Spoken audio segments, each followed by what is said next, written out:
नमस्कार विद्यार्थी मित्र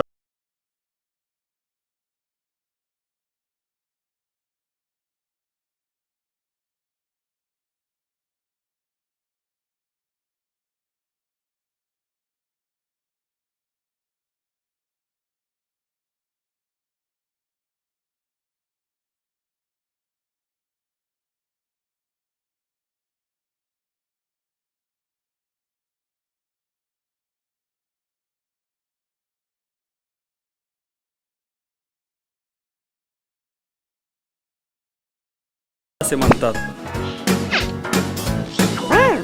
ही आळी बाहेर पडल्यानंतर लगेचच खायला सुरुवात करते।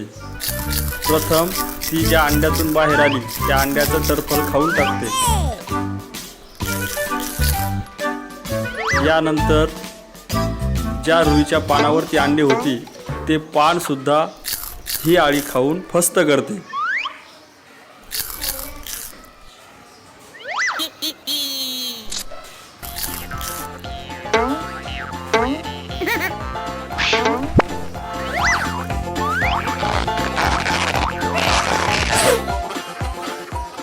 खाल्ल्यामुळे हा सुरवंट मोठा होतो आणि आपली कात टाकतो।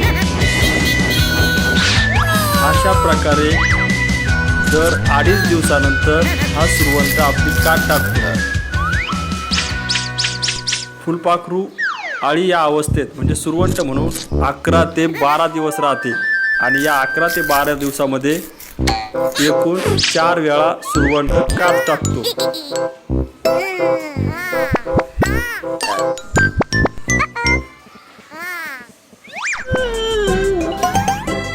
फुलपाखराच्या अंडी आणि आळी या 2 अवस्था आपण आजपर्यंत बघितल्या। यानंतर फुलपाखराची पुढची अवस्था कोश अवस्था।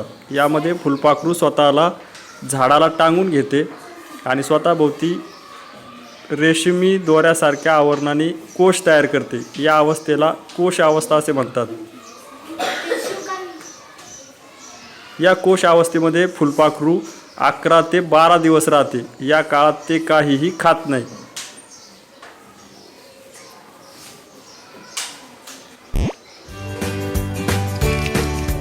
कोशावस्थेमध्ये फुलपाखरात असंख्य नवीन बदल होतात। यामध्ये त्या फुलपाखराला सुंदर पंख येतात। त्याचबरोबर एकूण 6 पाय फुलपाखराला या कोश अवस्थेमध्येच येतात। फुलपाखराला आलेले पंख हे सुरुवातीला नाजूक असतात, परंतु काही तासानंतर ते पंख मजबूत होऊन फुलपाखरू उडण्याच्या लायकीचे होते।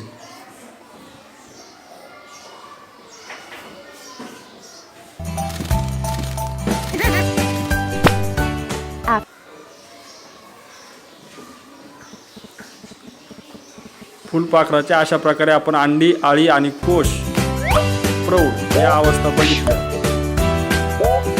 हा बघा फुलपाखराचा जीवनक्रम। पहिली अवस्था अंडी, दुसरी आळी, तिसरा कोश आणि चौथा प्रौढ म्हणजे पूर्ण वाढ झालेले फुलपाखरू।